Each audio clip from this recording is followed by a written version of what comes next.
Santapan Harian, Rabu, 17 Desember 2025.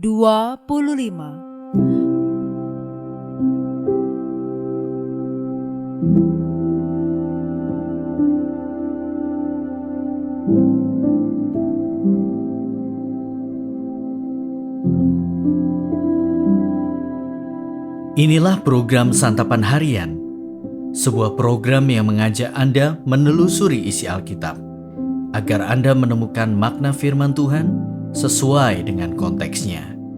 Santapan Harian tertuju bagi Anda yang ingin memiliki kehidupan rohani yang segar, kuat, dan sigap.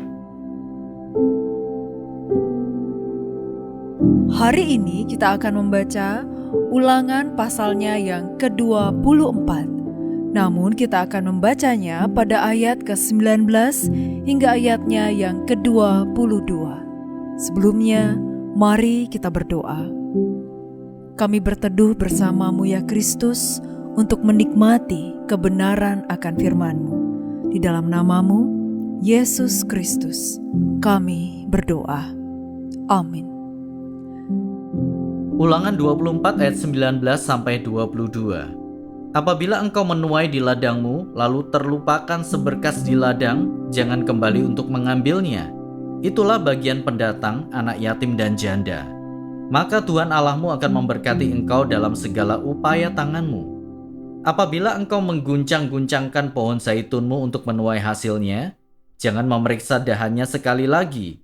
Itulah bagian pendatang, anak yatim dan janda. Apabila engkau mengumpulkan hasil kebun anggurmu, jangan melakukan pemetikan sekali lagi. Itulah bagian pendatang, anak yatim dan janda. Haruslah kau ingat bahwa engkau pun dahulu budak di tanah Mesir. Itulah sebabnya aku memerintahkan engkau melakukan hal ini.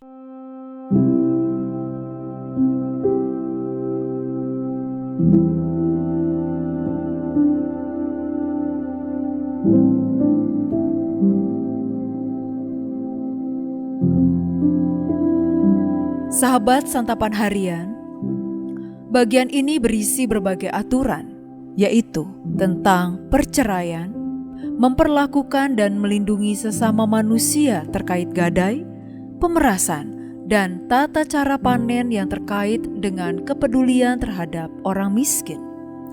Dalam melindungi sesama, Allah selalu menyadarkan Israel untuk mengingat bahwa mereka pun dahulu budak di Mesir yang menderita dan sengsara.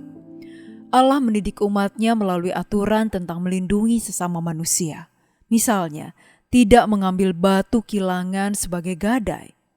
Pada waktu itu batu kilangan adalah kebutuhan mendasar rumah tangga yang harus ada. Batu ini dipakai menumbuk biji-bijian yang kemudian diolah menjadi makanan.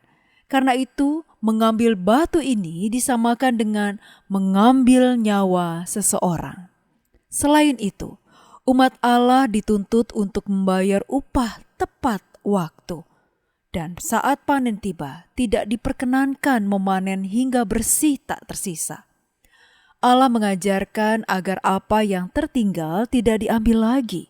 Allah mengajarkan belas kasihan dalam tata cara panen dengan cara memberi bagian kepada sesama manusia yang kurang beruntung.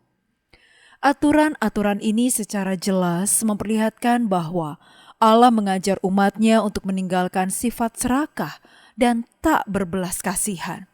Ia terus mengajarkan kepada umat untuk memiliki kepekaan dan empati terhadap sesama yang kondisinya memprihatinkan dan membutuhkan uluran tangan. Hal ini menegur gereja dan orang percaya agar mampu bertumbuh dalam kepekaan penuh belas kasihan terhadap jemaat dan lingkungan sekitar yang kekurangan. Karena tak sedikit ditemukan fakta gereja yang berupaya menimbun saldo demi kepentingan kenyamanan dan kemegahan gereja semata, sehingga fungsi gereja sebagai garam dan terang hanya sebatas mimbar dan minim berdiakonia.